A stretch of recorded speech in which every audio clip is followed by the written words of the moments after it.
Now let's get the Afrobeat ambassador's reaction to all this. But my number one question is, Yeah. first of all, Yeah. the Academy Awards, the Grammys, Yeah. they have sat down, they have compiled their list from where they are. They can sit and do their statistics, do their evaluations, Yeah. and have come up with this top 10 list. Now, are there Afrobeat artists you think have not been mentioned?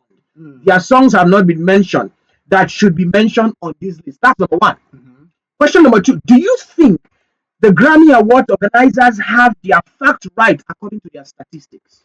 They have most of the facts right, Okay. but they have gotten some things wrong. Good. This list, following this list is a preamble, Mm. like a message.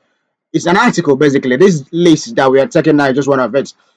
So to answer your very first question, are there songs that should be here that are not They here? are not here. Definitely, but they are doing 10 and they cannot pick every song, song. released in Ghana, released in Liberia, Mm. released in Sierra Leone, released in Nigeria. Nigeria is like one big, I don't know, Nigeria is like one big continent on its own. Many amazing songs released in Lagos. Many amazing songs released in the East.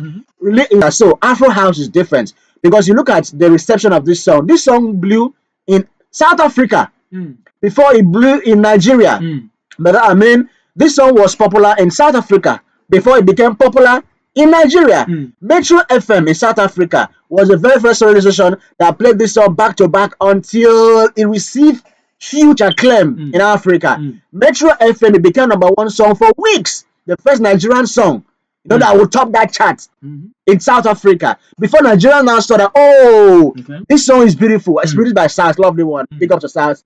And look, man, let's celebrate her because she was born in South Africa. That was how Maradona became popular in Nigeria. The facts are there. Go and check online. And she even nicknamed it Afro-House. And that was the time we gave Niniola the name Queen of Afro-House. Because no one in Nigeria was doing what she did. Nobody was doing what she did. It was after she brought this genre that Pato Ranking, also collaborated with some South African talents and brought one called Gum. Jigom is spelled Gqom. I don't know. Some people call it Gum, some people call it Jigom. And it's a form of house music. But away from that, now let's go on this list. So the only thing that I think is Afrobeat here is Maradona under my voice now. You can hear how this sounds. Yeah, of course. You can hear these sounds. Just because it's produced by SARS doesn't mean it should be, Afrobeat, right? An Afrobeat producer can do R&B. An Afrobeat producer can do any other genre. So now the thing that I want to say that should have come first is that I really appreciate the Grammys for them to do this. Afrobeat is what we own, right? Sugar can. But you see, now outsiders, they tell our stories. They tell our stories. No, okay. And they're telling it so well that if you're not careful, you won't see that we have errors in this. Thank God that they've taken out any song by the video because he's sitting on the fence. A person who has no home should not want to be welcomed back. You understand? Yeah. Burna Boy claims he has given us Afrofusion. So nothing should concern him with Afrobeat. But you see some Nigerians are still clueless. They're still calling Afrobeat. I mean, Burna Boy, Afrobeat superstar. Yeah, you go on newspapers, any newspaper in Nigeria, they still call Burna Boy Afrobeat. Because many newspapers, they don't really pay attention to entertainment as we do here in Blaze, courtesy of Music Mag, as many sections in Lagos do. Others just, hey, whatever happens for papers to copy. These are human beings writing these things. We have minds of our own. We are the owners of this. We have witnessed this sound since it was called Naija music until when it transitioned. So number one, they made an error here. Let me just quickly do this.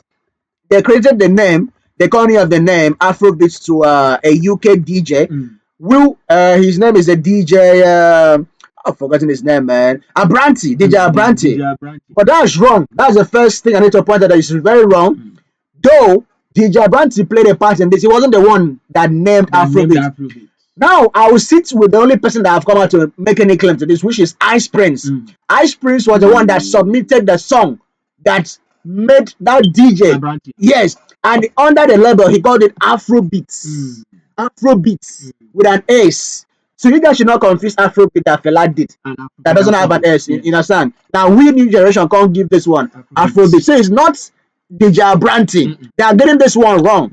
And in their opening paragraph, you see they say Afrobeat has evolved through different areas of sound, memory, and experimentation, not to be confused with Afrobeat, the high life jazz infused music pioneer by Fela Kuti in the 1970s.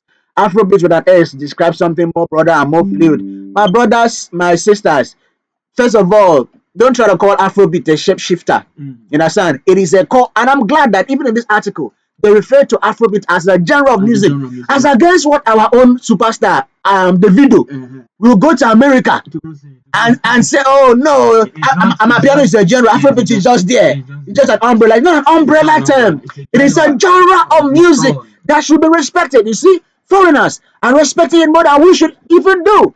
So Soundfreak, before because There are other errors in this thing, but I'll point it out later. We can talk about this one for 1 month. Of course, when we before we go on a break.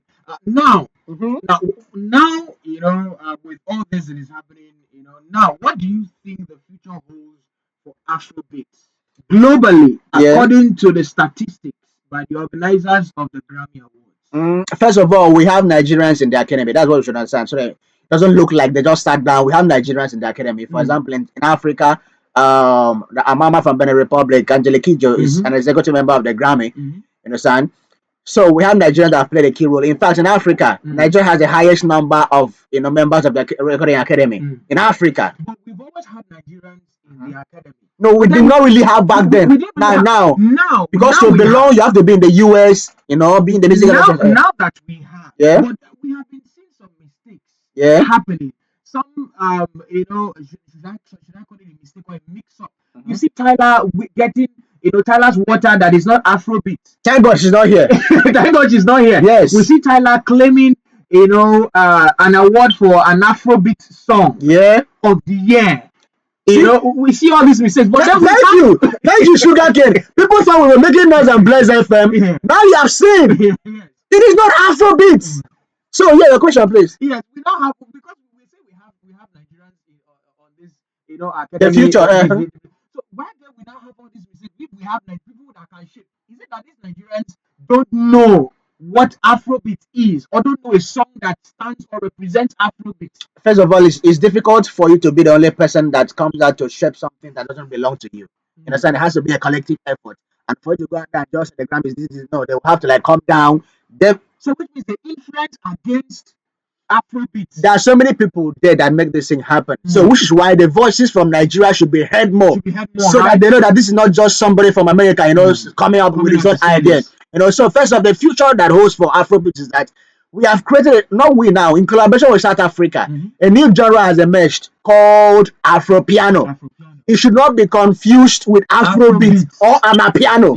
It is neither Amapiano nor Afrobeat. It is on its own. So I'm saying this because I see where the Grammy said to the Afrobeat instead of becoming driven by new voices, shape-shifting, new sound from Angola, No, we are no longer accepting any other thing. We have our own solid, backbone called Afrobeat. We can sample and bet a new genre. So for now, Afrobeat is a solid rooted genre that can later give birth to maybe Afro-House, like we have seen, Afro-Piano, as we have seen, Afro-Sukus, Afro-Bongo, Afro-whatever. You understand? But Afrobeat should not be touched. Nobody should say it is an umbrella term. It is a genre of music that emanated from West Africa. Thank you, the Grammys, for celebrating. We keep celebrating. All right, thank you very much, Soundfreak. Of course, that guy is from the Afrobeats ambassador, with the whole Afrobeat saga and Grammy organizers. Anyways, you guys have listened to the top 10.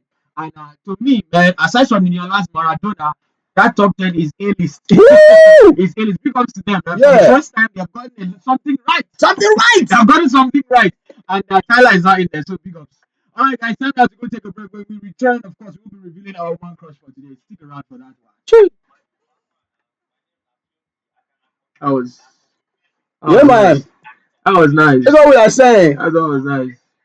Afrobeat is Afrobeat. It is not Afropiano. So thank you very much, the Grammys, for making that happen. Definitely. There are some errors that will correct more in that. Some errors.